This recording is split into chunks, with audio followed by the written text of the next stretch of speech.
তোমরা যারা বা আমরা যারা ই-কমার্স প্রোডাক্ট নিয়ে কাজ করি, তখন আমাদের এরকম একটা ডেটা থাকে যে প্রোডাক্টস নামে একটা আইডি থাকে, নেম থাকে, ক্যাটেগরি থাকে, প্রাইস থাকে, এছাড়াও আরও অনেক কিছু থাকতে পারে।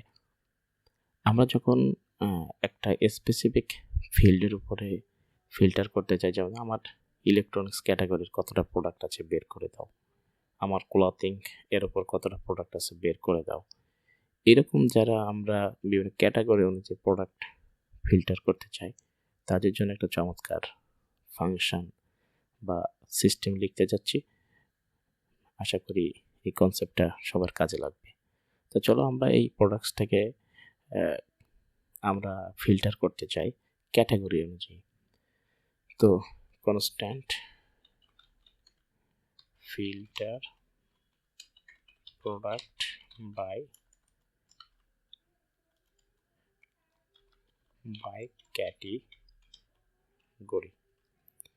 তো এটা প্যারামিটার হিসেবে আমাদের অবশ্যই একটা প্রোডাক্টস নেবে। এই প্রোডাক্টসটা মাস্ট বি অ্যারে হতে হবে, এবং দ্বিতীয় যে প্যারামিটার সেটা অবশ্যই একটা ক্যাটাগরি হতে হবে, এবং এই ক্যাটাগরিটা অবশ্যই একটা স্ট্রিং হতে হবে। তো এখানে আমরা সরাসরি এক লাইনে রিটার্ন করে দিতে পারি। এক লাইনে রিটার্ন কি, এখান থেকে আমরা রিটার্ন করে দিতে পারি রিটার্ন প্রোডাক্টস ডট ফিল্টার। এই প্রোডাক্টস ডট ফিল্টার করলে আমরা একটা একটা করে প্রোডাক্ট পাবো। এই একটা একটা করে প্রোডাক্টের সাথে আমরা তুলনা করব একটা একটা প্রোডাক্ট। এবার প্রোডাক্ট ডট ক্যাটাগরি, আমাদের প্রোডাক্ট ডট ক্যাটাগরি যদি আমাদের দ্বিতীয় আর্গুমেন্ট যে ক্যাটাগরি আছে এর সমান হয়, তাহলে আমাদেরকে সেই প্রোডাক্টটা রিটার্ন করে দাও। তো চলো আমরা একটা ভেরিয়েবল ডিক্লেয়ার করে নিই। এখানে আমরা ইলেকট্রনিক্স প্রোডাক্টগুলো ফিল্টার করতে চাচ্ছি। তো ইলেকট্রনিক্স শো করছে ইলেকট্রনিক্স, তো আমাকে ফিল্টার প্রোডাক্টস বাই ক্যাটাগরি ফাংশনটা প্রোডাক্ট বাই ক্যাটাগরি প্রথম আর্গুমেন্ট হিসাবে আমরা প্রোডাক্টস দিব। এই প্রোডাক্টসটা আমার এখানে এই প্রোডাক্টস ডেটার প্রোডাক্টটা চলে আসবে, আর দ্বিতীয় আর্গুমেন্ট হিসেবে আমরা দেবো ক্যাটাগরি। দ্বিতীয় আর্গুমেন্টটা আমরা স্ট্রিং আকারে দেব ইলেকট্রনিক্স। ধরো এটা ইলেকট্রনিক্স, তাহলে ইলেকট্রনিক্সটা আমি কপি করে আনছি এখান থেকে, কন্ট্রোল সি কন্ট্রোল ভি। তো আমার এটা হয়ে গেল। তো কনসোল ডট লক করে দিই আমি ইলেকট্রনিক্স। তো কন্ট্রোল এস দিয়ে সেভ করলাম। আমরা নোটজেস এর মাধ্যমে একটু রান করে দেখি। নোটজেস রান, হ্যাঁ দেখা যাচ্ছে আমাদের দুইটা প্রোডাক্ট ফিল্টার করে দিয়েছে ক্যাটাগরি অনুযায়ী ইলেকট্রনিক্স।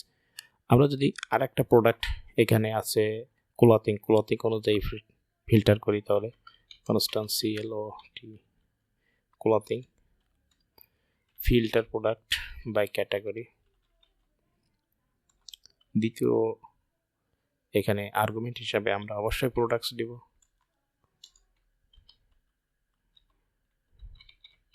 এবং ক্যাটাগরি দিব এখানে ক্লথিং। তো আমি ক্লথিংটা ডেটা থেকে কপি করে আনছি, control C and control V. অবশ্যই দ্বিতীয় আর্গুমেন্টটা আমাদের স্ট্রিং হবে, কনসোল ডট লক ক্লথিং। তো কন্ট্রোল এস দিয়ে সেভ করলাম। আমি আপাতত এইটা একটু কমেন্টস করে দিলাম, কন্ট্রোল এস দিয়ে সেভ করলাম, আবার নোটজেস এর মাধ্যমে রান করলাম, অল্ট প্লাস আর দিয়ে এখানে আমরা ক্লথিং নামে দুইটা অ্যারে অফ অবজেক্ট পাচ্ছি। তো কিভাবে একটা ই-কমার্স প্রোডাক্টকে আমরা ক্যাটাগরি অনুযায়ী ফিল্টার করতে পারি তার একটা ফাংশন দেখা গেল।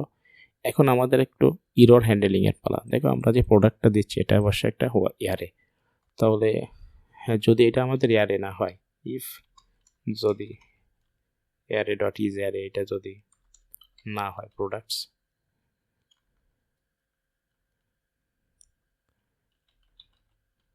এই প্রোডাক্টটা যদি আমাদের অ্যারে না হয়, তাহলে এখান থেকে throw new error first argument must be an array. আমাদের দ্বিতীয় যে অংশটা, যদি আমাদের ইফ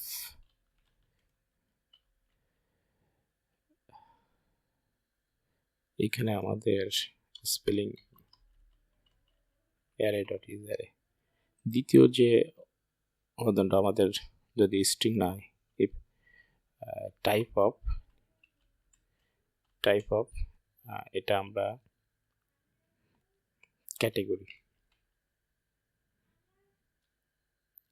ক্যাটেগরি যদি স্ট্রিং না হয়,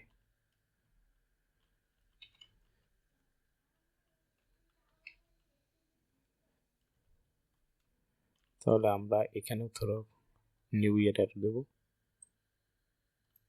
কন্ট্রোল সি, ধরো new error. Second argument must B string, control S. আমাদের পারফেক্টলি কাজ করছে, এটা করবে আশা করা যায়।